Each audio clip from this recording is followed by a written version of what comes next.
Bueno, entonces vamos con el hipoadrenocorticismo, que bueno, es la parte contraria a la patología que vimos anteriormente. En este caso, me voy a saltar algunas diapositivas y tal vez me regrese a otras para poder tener como cosas más particulares, ¿no? Esto ya lo vimos, esto ya lo vimos. Ok, entonces, esta patología sí hacen un solo mapa. Son dos patologías, pero igual ahí, por ejemplo, pueden hacer un solo mapa usando el mismo eje y todo eso, ¿no? Entonces, o un mapa por los dos lados, como ustedes gusten, ¿no? Pero sí, o sea, hipoadrenocorticismo y paradrenocorticismo sí se tienen que entregar este, en una sola tarea, pues. Pueden ser dos mapas, puede ser uno como ustedes gusten. Entonces, bueno, el hipoadrenocorticismo es una de esas enfermedades que son muy difíciles de diagnosticar porque la mayoría de las veces son tratadas, de hecho yo podría decir sin lugar a equivocarme, que por lo menos en México y la forma en la que se hace el diagnóstico y el tratamiento, porque lamentablemente muchos colegas no hacen diagnóstico y solo dan tratamiento de lo que les llega, ¿no? Y por eso es que esta es una de las patologías menos diagnosticadas y que van de veterinario en veterinario, en veterinario, en veterinario, hasta que llegan con uno que sí hace pruebas diagnósticas, que sí tiene claro como toda la cuestión patogenia, etcétera, etcétera, y llega al diagnóstico, ¿no? Y ahorita van a ver por qué. Pero bueno, recordando la fisiología, este, en donde esto ya lo vimos, ¿no? Como el hipotálamo repercute en la producción de ACTH hipófisis, esta estímulo adrenales y el cortisol, ¿no? Y se tiene como les había dicho anteriormente, se tiene un efecto mínimo, realmente mínimo, en lo que es la producción de aldosterona basado en este eje, ¿sí? Eso es algo muy importante que tenemos que entender, porque el hipoadrenocorticismo también se divide en primario y en secundario, y, o sea, es decir, que también puede estar asociado a hipófisis y también puede estar asociado a problemas adrenales. Pero hay una particularidad, que la mayoría de la aldosterona producida en el cuerpo es producto del eje renina-angiotensina-aldosterona. Que si recuerdan, pues prácticamente qué es lo que ocurre. Bueno, aquí partimos de que el riñón es un órgano que, si se acuerdan bien, pues funciona basado en las concentraciones perdón, en la presión sanguínea. Entonces, pues por ende tiene células especializadas para poder sensar la presión arterial. Y esto ocurre en el aparato yuxtaglomerular. Estas celulitas del aparato yuxtaglomerular son especializadas para poder sensar que baja la presión. Entonces, en respuesta a esta baja de la presión sanguínea, este aparato yuxtaglomerular va a producir una proteína llamada renina.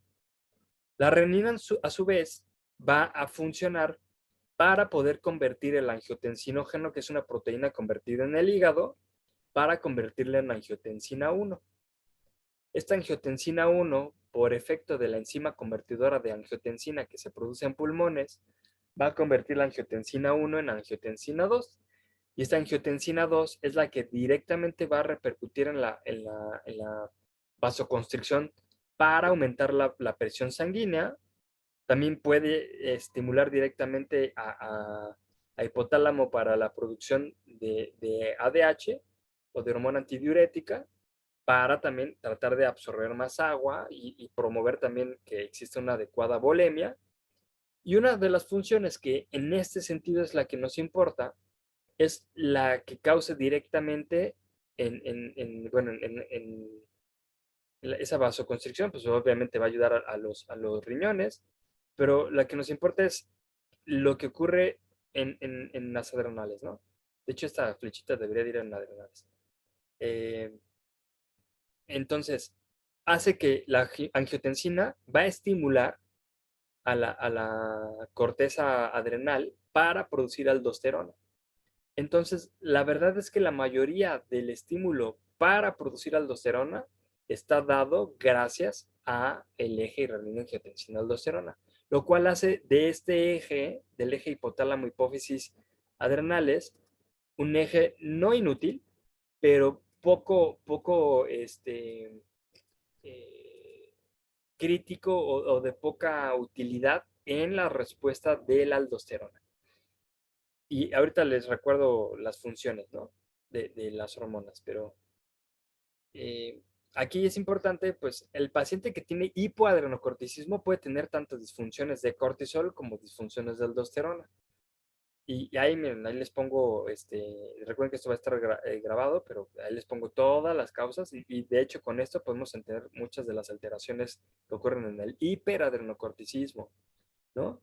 Pero cosas particulares que ayudan muchísimo a entender por qué en el hipoadrenocorticismo repercute, por ejemplo, en la presión arterial, ¿no? Por ejemplo, el cortisol ayuda a la presión arterial. Son pacientes que pueden llegar se les baja la presión, así como tal, ¿no? Y el cortisol es esencial para mantener la integridad de la mucosa gástrica, la correcta digestión y absorción de nutrientes en el intestino. Entonces, un paciente que no tiene cortisol es un paciente que parece que tiene gastroenteropatías. Por eso es que la mayoría de los pacientes que llegan a la clínica con hipoadrenocorticismo son pacientes que van saltando de antibiótico en antibiótico, porque también la mayoría de los clínicos creen que todas las diarreas son causadas por alteraciones este, eh, infecciosas, cuando no es así, pero lo mismo, ¿no? Entonces suelen llegar a tener alteraciones de carácter digestivo y otras cuestiones de carácter metabólico, ¿no? Si, por ejemplo, estimula la gluconogénesis y la glucogenogénesis, pues son pacientes que de por sí también tienen problemas para poder tener una correcta respuesta al estrés o a situaciones en las cuales se requiere la glucosa, ¿no? Entonces, por eso es que los pacientes en situaciones de estrés en las que necesitan el cortisol para estimular todos estos mecanismos, no tienen una correcta función y llegan a ciertos problemas, ¿no? En cambio, la aldosterona, su función principal es inducir la reabsorción renal de sodio, de cloro y de agua, y de manera, y su contraparte es eliminando potasio, vía intestinal. Ahí ayuda también como no absorbiendo tanto potasio, elimina de forma renal, eso es más importante, la eliminación renal de potasio gracias a la aldosterona por glándulas salivales, pero la eliminación renal es lo importante. Estos pacientes pierden mucho potasio en la orina, ¿no? Y por ende, pues ayuda al reabsorber sodio y eliminar potasio, ayuda a corregir la hipotensión gracias a ese intercambio de sodio y de potasio. Y si recordamos muy bien, pues el sodio es un elemento que tiende a retener agua. Por eso es que los pacientes que tienen hipertensión les recomiendan que, que disminuyan el sodio en la dieta, ¿no? Entonces, la presentación del hipoadrenocorticismo es primario, es decir, que las adrenales son las culpables, es decir, dejan de servir las adrenales y por ende se deja de producir tanto cortisol como aldosterona. Puede tener un hipoadrenocorticismo secundario, que ahí directamente se menciona que puede ser tanto por disfunciones en hipotálamo como en hipófisis. Y aquí hay ciertas diferencias, porque, a ver, aquí les hago la pregunta y por lógica, un paciente que tiene una alteración secundaria o que no le sirve el hipotálamo y la hipófisis, ¿va a dejar de producir también aldosterona?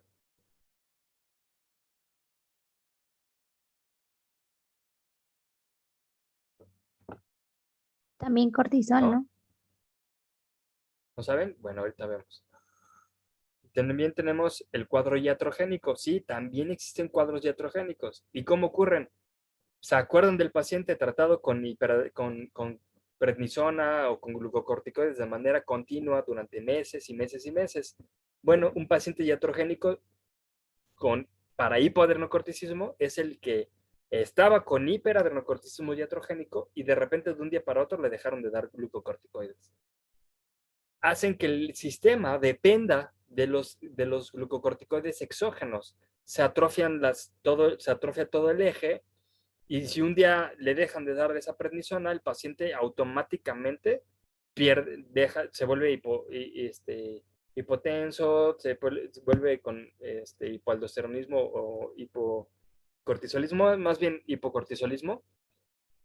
Entonces, pues dejamos al paciente con todas las glándulas atrofiadas y de un día para otro le quitamos la medicación, no va a producir el cortisol de un día para otro. Requiere por lo menos un periodo de hasta 2 meses para regresar a la normalidad. Entonces, fíjense, ¿no? Cómo también el mal manejo de algunos pacientes repercute en la presentación de esta enfermedad.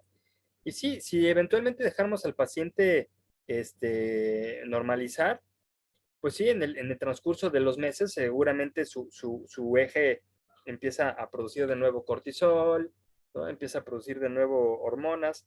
La cuestión es que durante ese tiempo va a tener deficiencias metabólicas importantes que puede hacer que no, o se la pase muy mal hasta que pueda llegar a producir de nuevo su cortisol, o de plano puede llegar a entrar en crisis de tipo addisonianas, ¿no? Esta enfermedad, así como el Cushing es el hiperadrenocorticismo, al hipoadrenocorticismo se le conoce como enfermedad de Addison, con doble D.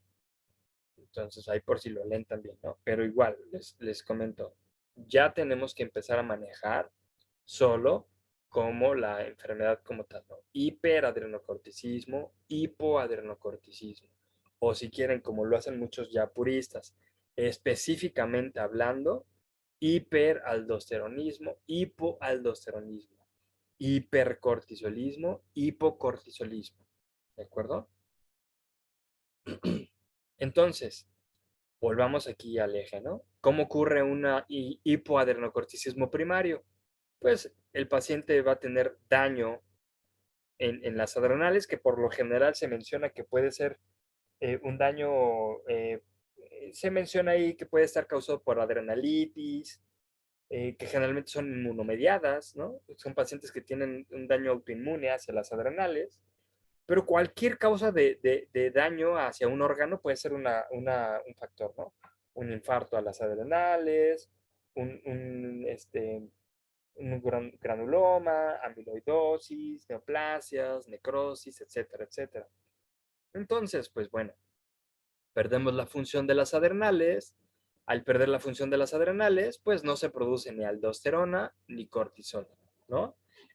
Entonces perdemos las capacidades de producir esas hormonas y por ende perdemos todas las funciones fisiológicas que tiene dichas hormonas. ¿De acuerdo?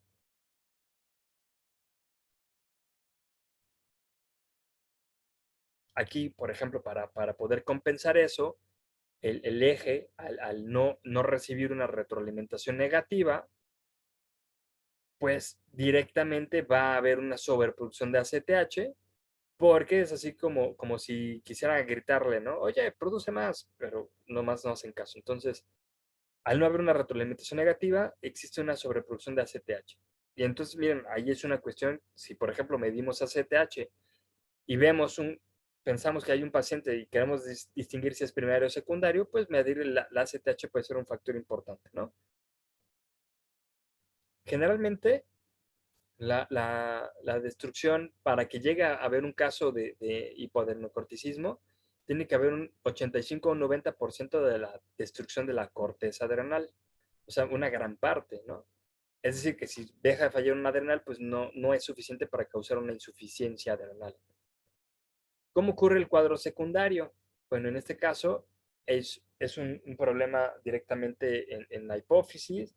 Aquí puede ser una deficiencia idiopática de ACTH, puede ser una destrucción también asociada a trauma, por inflamación, por neoplasia.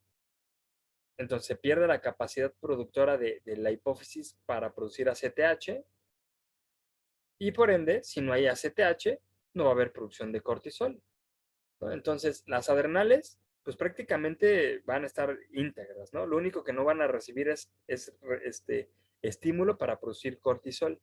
Pero recuerden que el eje renina-angiotensina-aldosterona es el que se encarga principalmente de producir la aldosterona. Por eso el estímulo directamente en la zona glomerular no se va a ver afectada, porque esa zona glomerular está prácticamente este, eh, estimulada por la angiotensina 2. ¿De acuerdo? ¿Hasta acá vamos bien? ¿No hay ninguna duda? Todo bien. Bueno, otras clasificaciones, por ejemplo, se ha visto que puede haber un hiperadenocorticismo primario o secundario que se menciona como un hiperadenocorticismo atípico. ¿Por qué? Porque no causa las clásicas alteraciones que se observan en sangre, que son las alteraciones electrolíticas. Ahorita los vamos a ver. Pero miren, es tan atípico y tan poco común que es muy difícil de observarse. Yo sí tengo un caso y de hecho queremos publicarlo porque sí, no es nada común ver un paciente con hiperadenocorticismo primario atípico. Entonces, es relativamente curioso, ¿no? Y vean que es tan poco común que se ve en un 5 a 10% de los casos observados.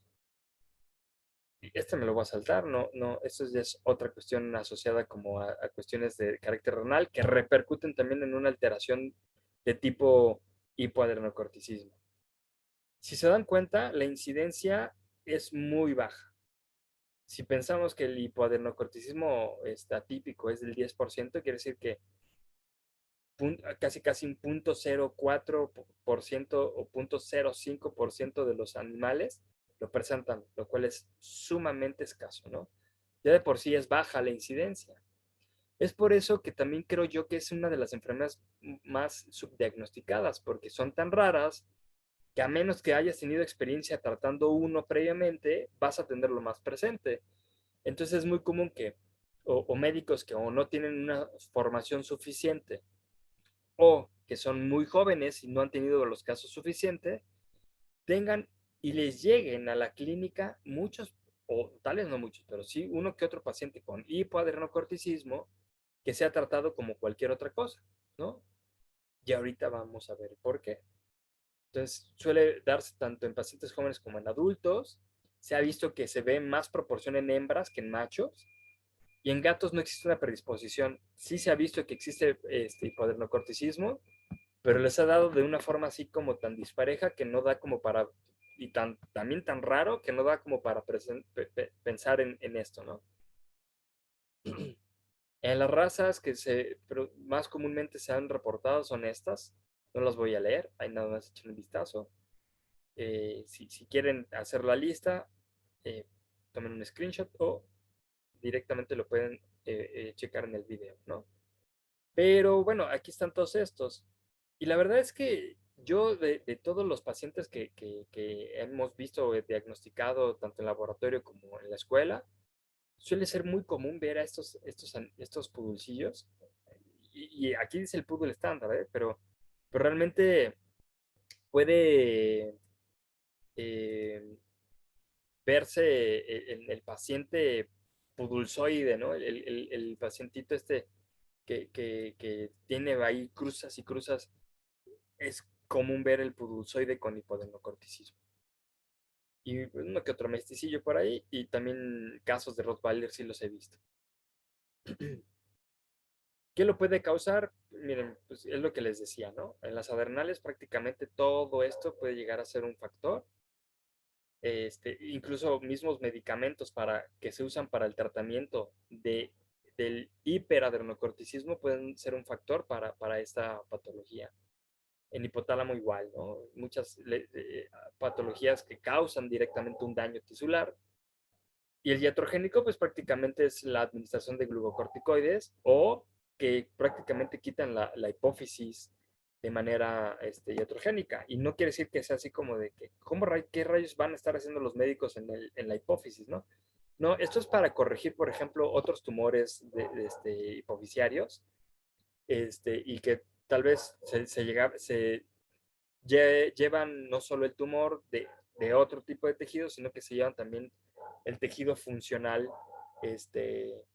hipofisiario del eje adrenal, ¿no? Si ahorita me estoy yendo muy rápido o quieren que me detenga un ratito en algo, me dicen, ¿eh? Ahora, esto es algo bien particular y bien importante para mí.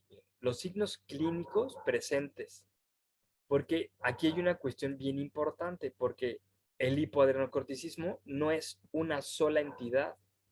El hipoadrenocorticismo puede ser diferente, dependiendo de si yo veo al paciente, por ejemplo, con un hipoadrenocorticismo primario, en el cual puede perder tanto la función de mineralocorticoides como de glucocorticoides, y es muy diferente ver un paciente que tiene un hipoadrenocorticismo secundario, el cual puede perder solo alteraciones en los glucocorticoides, o más bien funciones de glucocorticoides.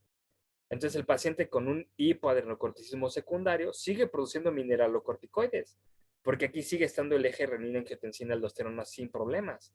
Entonces el paciente secundario no va a tener alteraciones de deshidratación, prácticamente fíjense que todo es de hipotensión, ¿no? Va a estar deshidratado, va a tener pulso débil, polirapolipsia, ¿sí? Entonces ese no va a tener esto. Es raro, pero puede haber pacientes que solo tengan hipoaldosteronismo, que solo tengan esto y no tengan esto. Y eso también es ya súper raro.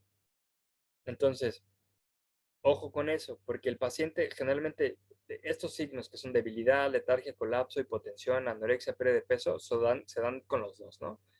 Y todo tiene que ver con las mismas funciones que guarda cada uno de estos elementos, ¿no? Obviamente, si no tienes un adecuado metabolismo de la glucosa, de los lípidos, vas a estar débil, vas a tener letargia.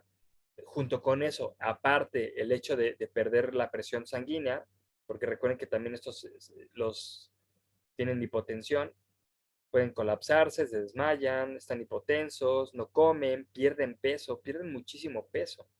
Todos estos de aquí, todos están asociados a que prácticamente no absorben suficiente agua y sodio.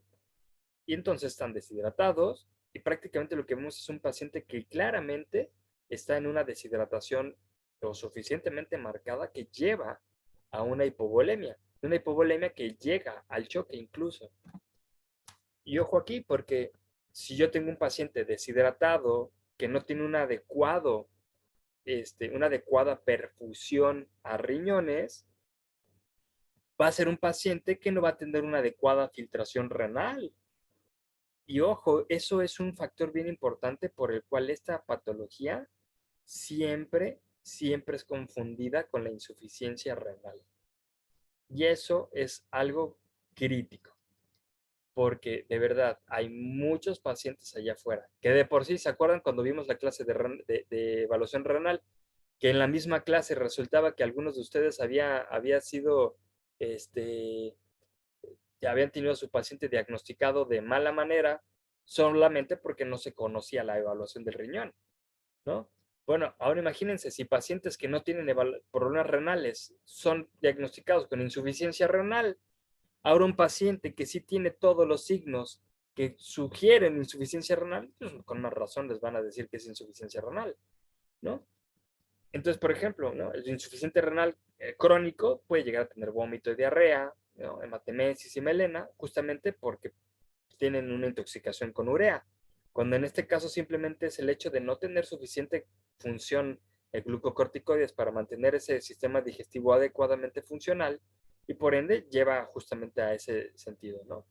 Al tener un pésimo metabolismo de los carbohidratos, lípidos y proteínas, el paciente puede llegar a la hipotermia, a la hematoquesia, si directamente también el daño este, en todo el sistema digestivo, pues repercute en sangrados tanto para vomitar con sangre o defecar con sangre, ¿no? Esto de intolerancia al estrés, pues recuerden que los glucocorticoides no son la hormona que nos causa estrés. Muchas veces pensamos, ¿no? Ah, es que si dejo de producir cortisol ya no me voy a sentir estresado. No, sí, te vas a sentir estresado. La diferencia es que ya no vas a tener los suficientes mecanismos fisiológicos para llevar a cabo una adecuada gluconeogénesis, una adecuada lipólisis, una adecuada regulación de tu presión sanguínea, ¿no? Entonces, sí vas a estar estresado, pero sintiéndote mal. Entonces es diferente. Y justamente toda esa hipotensión y toda esa alteración en los analitos que necesitamos para tener energía, pues repercuten en ataxia, en tremores musculares e incluso llegan a las convulsiones, ¿no? Estos pacientes pueden llegar a tener concentraciones de glucosa tan bajitas que pueden llegar a las convulsiones. ¿Hasta acá alguna duda? Bueno, No, entonces, ¿qué pruebas básicas podemos realizar? Aquí sí no está muy especificado, así lo específico, pero en primera, siempre partiendo del hemograma, la bioquímica sérica y el urianálisis. Ahora, ojo, no quiere decir que si les llega el paciente débil, con diarrea con sangre, vómitos con sangre y deshidratación severa ya tiene hipoadrenocorticismo, vamos a tratarlo. No, no, no. Tenemos que buscar cuestiones ideales y hallazgos específicos para determinar si sí tienen o no relevancia. Entonces, por ejemplo, en el hemograma, ¿no? Esto es un factor bien, bien importante, que de hecho es una de esas cosas que a mí me parecen importantísimas en la evaluación de esto. Esto es lo que nos va a dar la pauta. La ausencia del leucograma de estrés. Fíjense cómo ocurre en más del 92% de los pacientes. ¿Se acuerdan, no? Que les dije, todo paciente enfermo, va a tener estrés.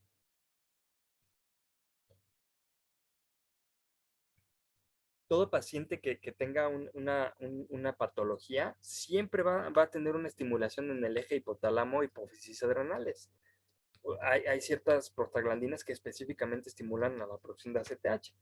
Bueno, si yo tengo un paciente que está tan enfermo como para tener los signos que mencionamos anteriormente, pues yo esperaría ver un leucograma de estrés. ¿Y qué es una ausencia de leucograma de estrés? Bueno, que no tenga esa neutrofila. Puede tenerla, ojo, ¿eh? Porque puede estar asociado a otros procesos infecciosos o de catecolaminas, pero el que tenga los linfocitos dentro del valor de referencia, es decir, que no tenga la linfopenia, es un factor importante. Y algunas veces incluso llega la linfocitosis, ¿sí? Algunas veces llega ese leucograma de estrés que no forzosamente quiere decir que ok, si es neutrofila, entonces quiere decir que tiene que llegar a neutropenia. Y si es linfopenia, entonces quiere decir que tiene que llegar a linfocitosis. No, solo no vas a tener tu clásico neutrofilia, linfopenia o sinopenia monocitosis, ¿no? Solo puede que lo veas normal. Y en algunos casos sí ya puede cumplir con la linfocitosis, la eosinofilia, ¿de acuerdo? Como el paciente, recuerden que les dije que el paciente pues los pacientes con hiperadrenocorticismo por el mismo hecho de que los glucocorticoides promueven la eritropoyesis, bueno, esto es lo contrario. Si pierden glucocorticoides, lo que puede llegar a ser común es que tenga una anemia no regenerativa. Se pierde esa capacidad de estimulación de los glucocorticoides hacia médula ósea y por eso tenemos una anemia no regenerativa. La hipoglucemia es una cuestión importante. Recuerden que los glucocorticoides promueven la gluconeogénesis. Es muy común que los pacientes tengan hipoglucemia, aparte porque también la función digestiva se ve disminuida. Las azotemias o las hiperazotemias. Esto, vean la proporción en la que ocurre. Y esto es un factor que hace que los pacientes sean siempre, siempre, siempre diagnosticados como una insuficiencia renal. Y no, es simplemente porque el paciente se deshidrata tanto, tanto, tanto, tanto, que su volemia baja tanto que deja de llegar sangre a los riñones. Simplemente deja de haber perfusión sanguínea y eso repercute justamente en la cantidad de sangre que pasa por el riñón y en la cantidad de elementos que se eliminan vía renal, ¿sí? El mismo hecho de tener una pésima funcionalidad metabólica en los lípidos, y aparte, la misma enteropatía hace que los pacientes tengan hipocolesterolemia. No se tiene una correcta absorción de colesterol, pero es muy poco frecuente. El incremento de LT y ST se da porque la misma hipovolemia hace que haya menos perfusión hepática, y eso incrementa la posibilidad de que los hepatocitos de la zona 3 sufran cierta degradación o degeneración celular. Puede haber hipoalbuminemia. Esta hipoalbuminemia está dada prácticamente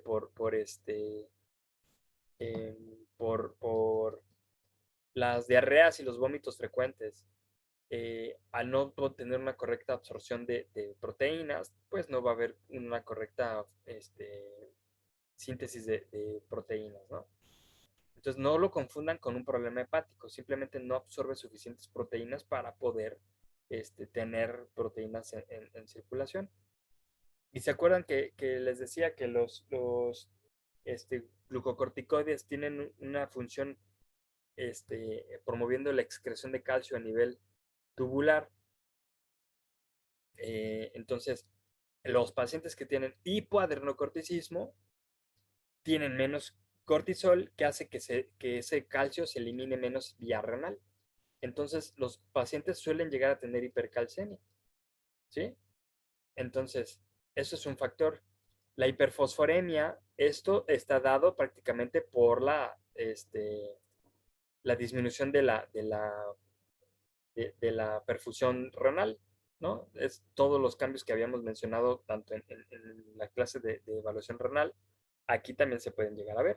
Simplemente piensen en un paciente que está deshidratado, sin problemas podemos verlo totalmente con hallazgos de cualquier elemento que se tenga que filtrar a nivel renal, ¿no?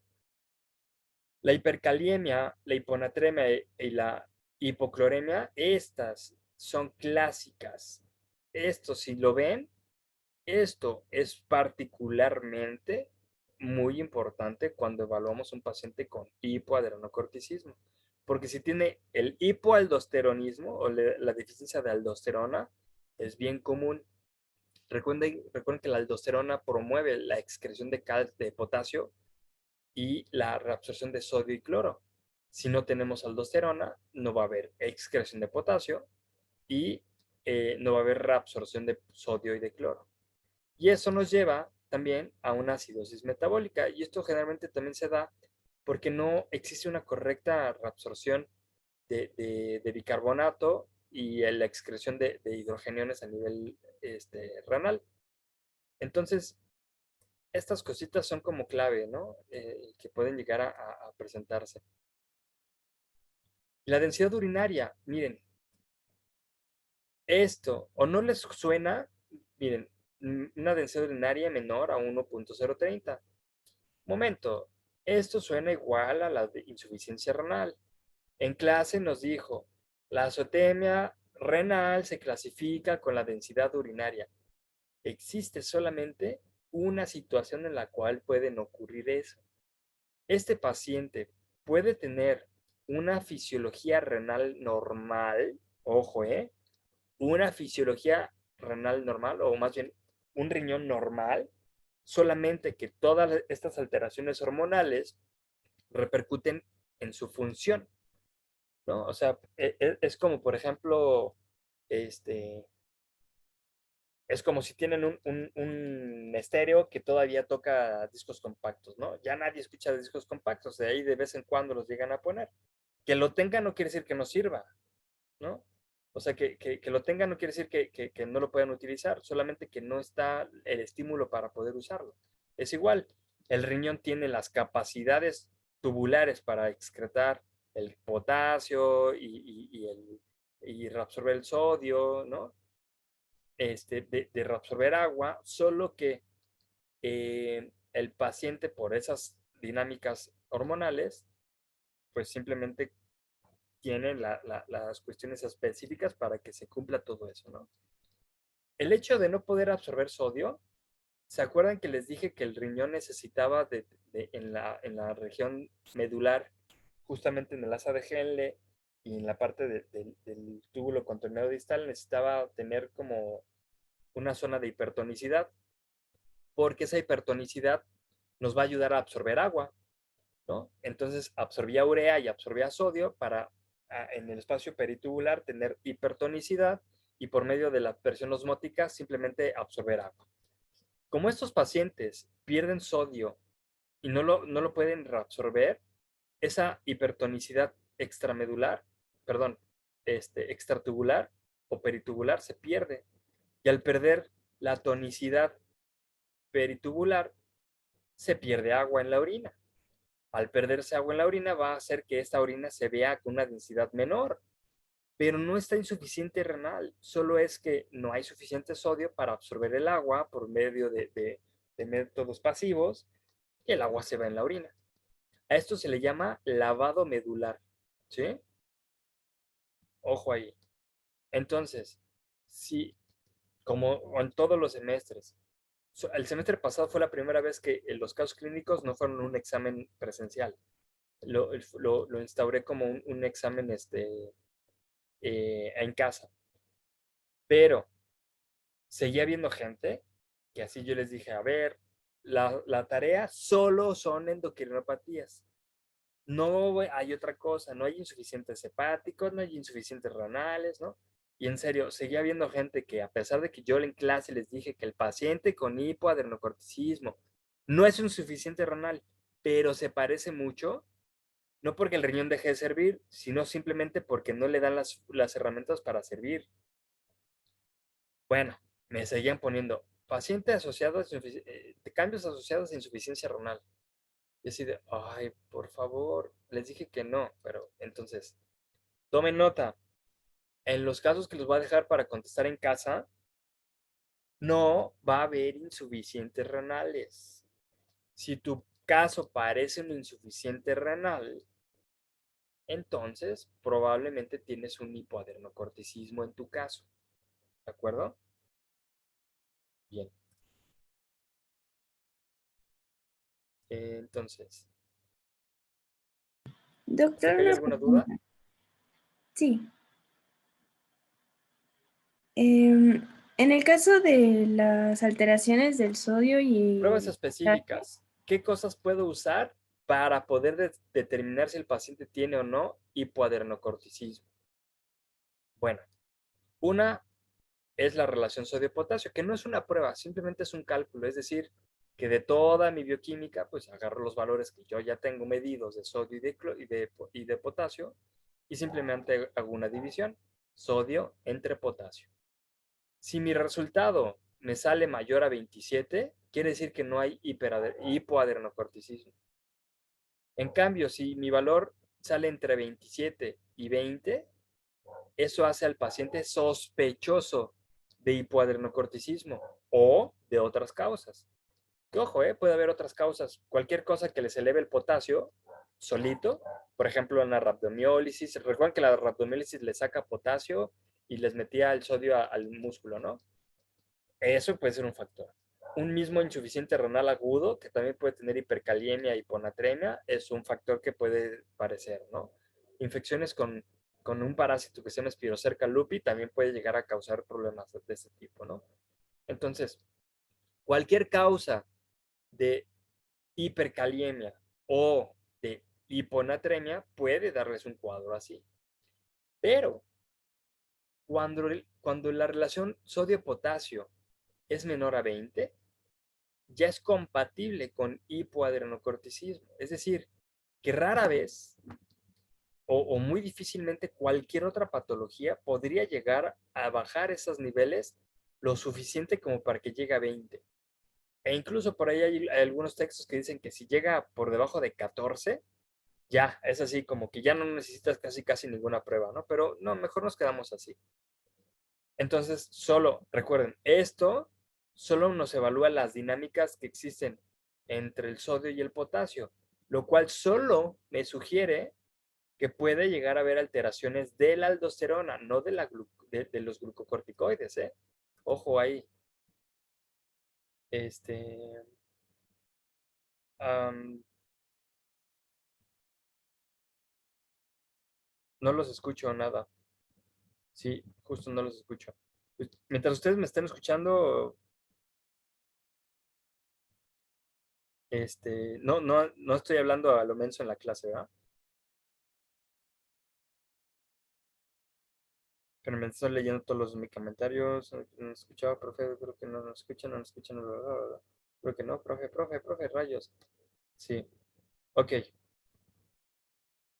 Es que había una duda. Si me pregunta por eso. Si no... Ok, ya, a ver, ya los leí rápidamente todos. ¿Cuál es la duda? No sé por qué no los escuché. ¿Me escucha? Ya, no sé qué pasó. Sí te escucho.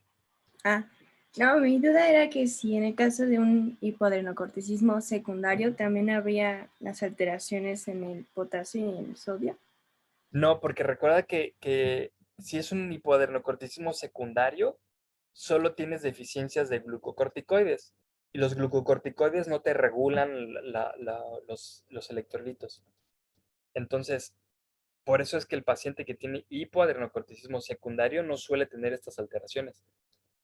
Por eso es que ahorita les decía, ojo, porque esto solo nos evalúa lo que es la respuesta y representa la función de la aldosterona, no de los glucocorticoides.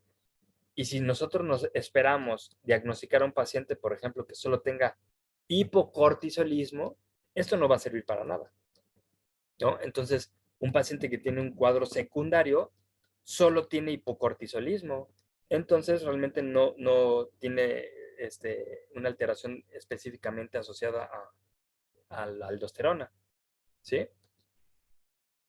Sí, entonces si vemos como ese que mencionó que era como típico del sodio y potasio, sería más como algo más primario.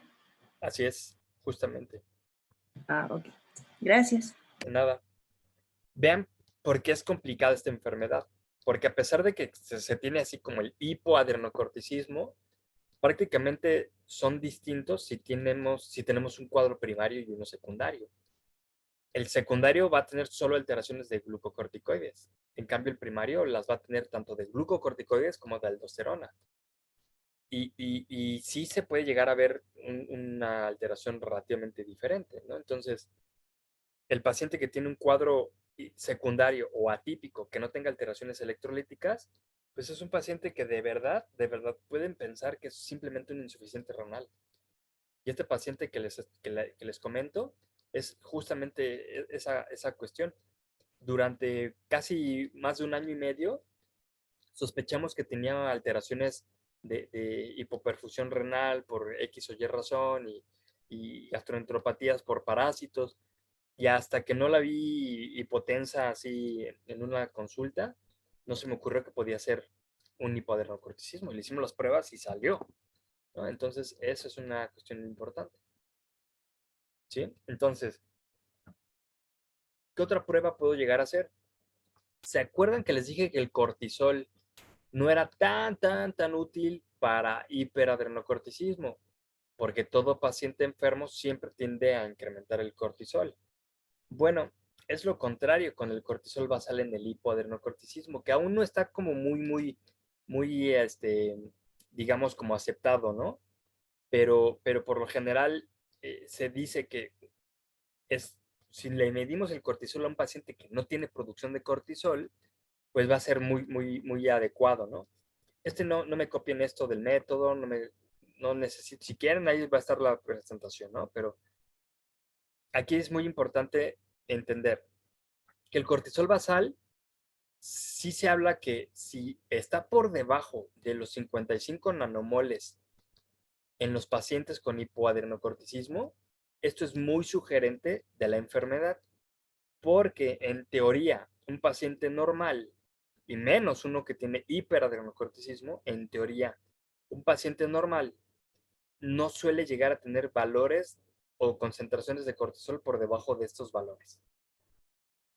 Es una cuestión que puede llegar a ser un factor, ¿no? Por ejemplo, si yo hago una prueba de estimulación del ACTH, yo esperaría que, pues obviamente, la ACTH me promueva producción de cortisol.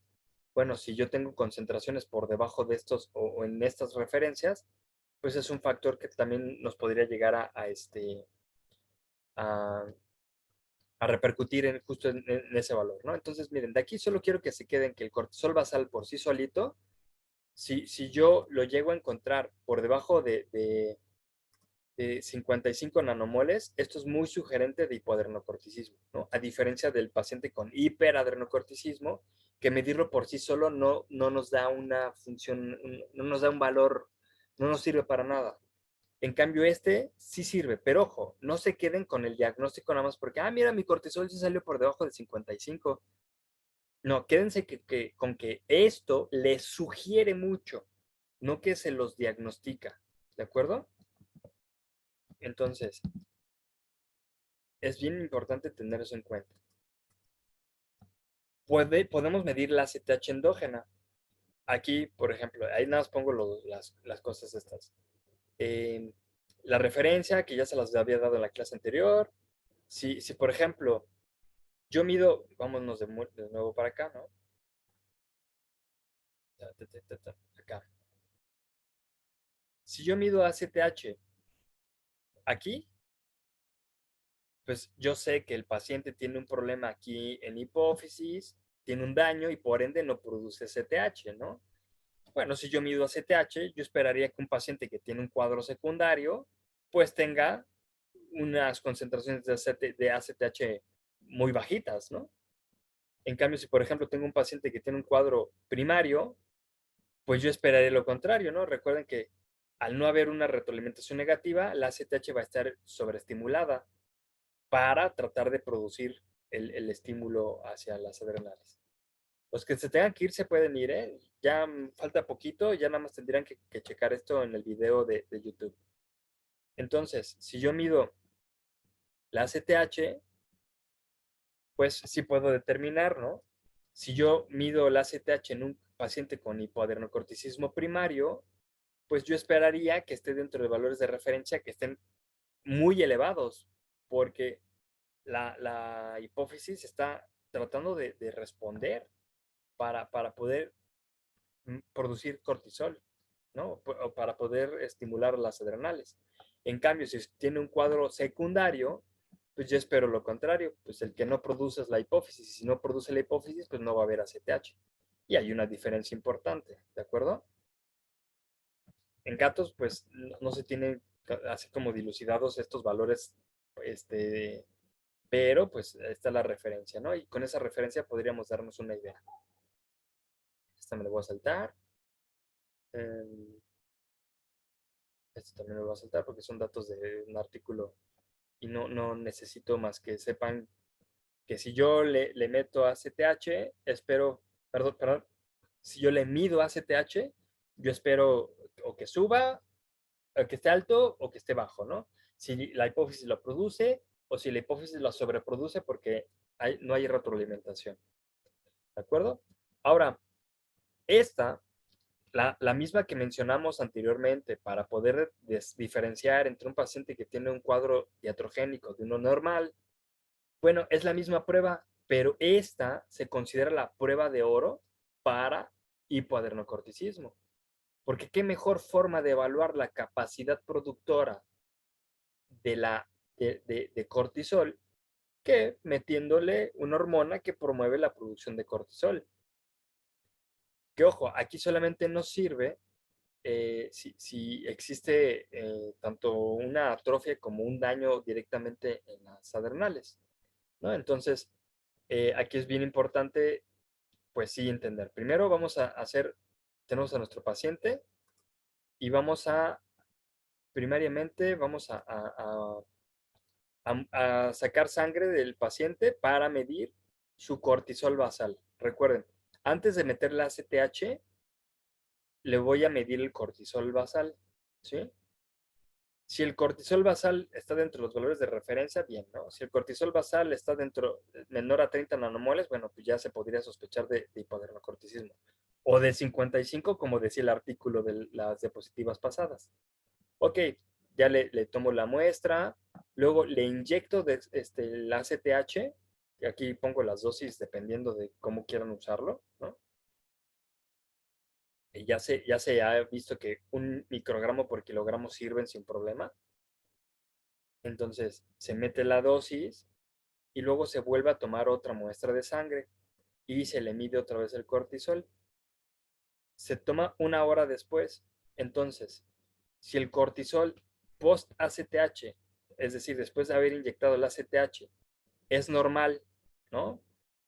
Como les había dicho, está entre los 221 a 500 eh, nanomoles, pues, o arriba de los 55 nanomoles, bueno, pues ya considero que es un paciente que sí tiene una adecuada función adrenal. Ahorita lo vemos si quieren en el eje, ¿no? Sí tiene una adecuada función adrenal. En cambio, si por ejemplo tenemos un paciente con hipoadrenocorticismo, al no tener una adecuada función adrenal, ya sea porque la adrenal está dañada o atrofiada, no va a responder hacia la ACTH. Vamos a verlo en el esquema, ¿va?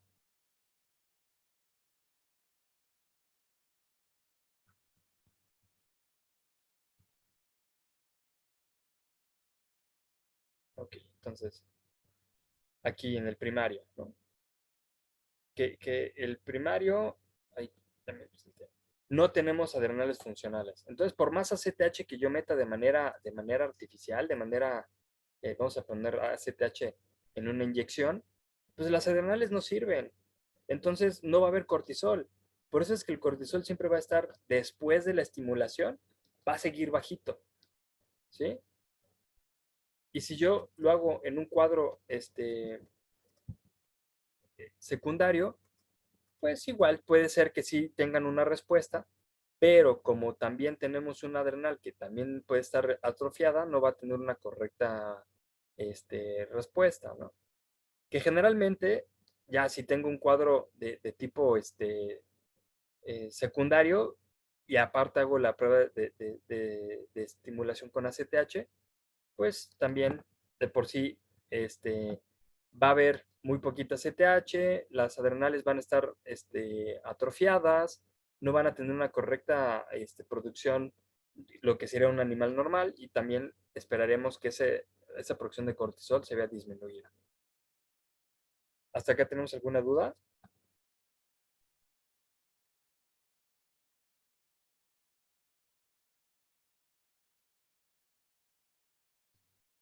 Y bueno, hay protocolos también para gatos en los cuales se utilizan dosis diferentes y estos son los valores de referencia que se podrían utilizar en gatos de manera normal también, ¿no? El cortisol basal en gatos tiene también una normalidad muy amplia. En cambio, si tenemos un paciente al que le meto ACTH de manera normal, pues sí incrementa relativamente este intervalo de referencia. Un gato que sí tiene una correcta respuesta hacia la ACTH, obviamente va a tener una respuesta elevada. En cambio, por ejemplo, si el paciente tiene hipoadrenocorticismo, pues vamos a esperar un, una, un cortisol por debajo de 55 nanomoles, ¿no? Aquí sí sigue siendo muy parecido al gato, que diga el perro. Se puede medir la aldosterona. Si yo sospecho, bueno, que aquí ya, por ejemplo, si yo ya hice mi relación sodio-potasio y me salió por debajo de 20, pues yo ya puedo sospechar o sugerir que el paciente tiene un hipoaldosteronismo. Eh, pero pues si quieren de plano así como que súper asegurarse, también se puede medir la aldosterona. Se puede medir la aldosterona así basal, sin ninguna estimulación, pero también hay protocolos en los cuales también se puede estimular con ACTH, porque recuerden, si bien la aldosterona tiene su mayor producción gracias al eje renina-angiotensina-aldosterona, no deja de tener una respuesta hacia la ACTH. Entonces también existe un protocolo para estimulación con ACTH y se puede medir, ¿no? Ahí les dejo los valores de referencia por si los quieren tener. Pero realmente esto, a menos que se vayan a dedicar a ser patólogos clínicos, pues sí los tienen que tener más presentes. Y ni siquiera aprendidos, ¿eh? Yo no me los sé de memoria, porque siempre los veo en las pruebas que yo hago. Entonces, lo que solo tengo que entender es cómo se interpreta. Sí, pero se puede medir la aldosterona también, esperando la baja en un paciente que normalmente estaría con hipoaldosteronismo, ¿no? Obviamente, si yo tengo una post-ACTH en estos valores de referencia, pues los considero normales. Por debajo de estos valores de referencia, es decir, por debajo de 197 o en gato por debajo de 277, entonces pensaría que es un paciente que tiene una inadecuada respuesta para producir aldosterona. Que les repito, si el paciente tiene hipoaldosteronismo, muy probablemente las alteraciones electrolíticas van a estar muy claras, ¿no? Ese potasio elevadísimo con ese sodio disminuido. Por ahí también se ha mencionado que puede medirse el sodio en la orina, porque recuerden, si no tenemos una adecuada producción de aldosterona, no voy a reabsorber sodio. Entonces, si yo mido el sodio en la orina y ese sodio está por encima de 30 nanomoles por litro, entonces quiere decir que el paciente está excretando muchísimo más sodio de lo normal. Pero ojo, no quiere decir que lleguen con el paciente del cual no sospechan nada, le miden el sodio en la orina y, ay, mira, tiene 30 nanomoles, seguramente tiene hipoadrenocorticismo. No, ¿qué tal que simplemente es un paciente que tal vez consumió demasiada sal y está teniendo una adecuada respuesta de excreción o de falta de reabsorción de sodio para tratar de regular, ¿no? Entonces, ahí hay que tener criterios porque siempre los alumnos de posgrado, por ejemplo, siempre dicen y siempre quieren saber cuál es la mejor prueba para tal enfermedad. Pues no importa que hagas la mejor prueba si no sabes interpretarla. O no importa que hagas la mejor prueba si no lo correlacionas con los signos clínicos. No importa que hagas la mejor prueba si no lo correlacionas con las pruebas de laboratorio previas, ¿no? Entonces, aquí es bien importante. Sí, no nada más quedarnos en números, ya decir que con eso ya es insuficiente renal, ¿no? Así como el pacientito que creo que era el tuyo, Rocío, que decías que nada más porque tuvo la urea elevada ya le dieron la dieta renal. No, no, no es así, ¿no? Entonces, muy importante. Y bueno, se pueden medir, estas ni siquiera las menciono, las desarrollo porque ni siquiera se hacen y no son tan relevantes, ¿no? Se puede medir la renina para tratar de evaluar cómo es la respuesta del eje renina-angiotensina-aldosterona en la producción de aldosterona. Relaciones de aldosterona versus renina, que son también cálculos matemáticos, que tampoco, pues no es tampoco muy común que se mida esto. Una relación cortisol-ACTH, miden el cortisol y miden la ACTH y se hace una relación. Y si la relación en los valores de referencia salen altos, quiere decir que el paciente tiene hiperadrenocorticismo, ¿no? Si la relación cortisol-ACTH es baja, quiere decir que el paciente tiene hipoadrenocorticismo. Y el electrocardiograma y la imagenología siempre son importantes. Por eso es que yo les decía, ¿no? Es muy importante manejar también las cuestiones de la clínica y todo esto. Porque, por ejemplo, ¿no? Si yo hago un ultrasonido, aquí ya, por ejemplo, una pregunta como en general, este del tratamiento ahí se los pongo, los dejo un ratito para que lo tengan en la presentación, pero realmente esto es algo que van a ver en la clase de medicina de perros, ¿no? Entonces ahí se los dejo, yo no lo voy a explicar, no me voy a meter en esto y listo. Pero bueno, aquí, pues importante también, por ejemplo, no es patoclínica, pero si yo tengo un paciente que, por ejemplo, le hago un ultrasonido, ¿no? Y yo puedo medir el tamaño de las adrenales. Y veo que las dos adrenales están disminuidas de tamaño y aparte lo correlaciono con los signos clínicos que ya vimos y aparte le hago una bioquímica y veo que su sodio y su potasio están cambiadísimos, tengo más razones para pensar en algo, ¿no? Por ejemplo, el paciente que tiene hiperadrenocorticismo, que eso no lo mencioné, pero también puedo medirle las adrenales, ¿no? Y un paciente que tiene hiperadrenocorticismo tiene hiperplasia adrenal. Entonces, si yo tengo un estímulo directamente del ACTH, por ejemplo, ¿no? Tengo ACTH en concentraciones elevadísimas. ¿Cómo esperaríamos las dos adrenales hiperplásicas? Entonces, un ultrasonido en el cual veamos dos adrenales aumentadas de tamaño puede ser sugerente, no diagnóstico, sugerente de hiperadenocorticismo, por ejemplo, ¿no? O si solamente una está incrementada de tamaño, eso puede también diferenciarnos entre si es primario o secundario, ¿no? Si está aumento de tamaño nada más una, puede ser que solamente sea un tumor de una de las adrenales, por ejemplo, ¿no? Entonces vean cómo en las adrenales, pues prácticamente sí uno no es suficiente con tener esta clase, la verdad. Pero sí es importante que, pues, así como esas cosas que llegamos a escuchar durante las clases, que de repente nos suenan ya cuando estamos trabajando, pues sí eso es lo que hace que podamos profundizar más, ¿no? Que es la base de todo profesional. No crean que todo profesional sabe todo desde que lo estudió en la carrera, ¿no? Más bien todo profesional tiene las bases y de las bases simplemente se especializó y sabe más de eso porque le llegaron los pacientes y se tuvo que poner a leer, ¿no? Entonces, es difícil, si son patologías un poquito complejas, pero si tenemos como las bases claras, podemos profundizar, ¿no? Entonces, no se me estresen si no, con esta clase no acaban de aprenderse de memoria todo, como para que mañana puedan diagnosticar un paciente, ¿no? No, esto es cuestión de tiempo, de práctica, ¿de acuerdo? Entonces, pues listo, terminamos. Voy a parar el video en este momento y ya no me quedo con dudas y comentarios que lleguen a tener.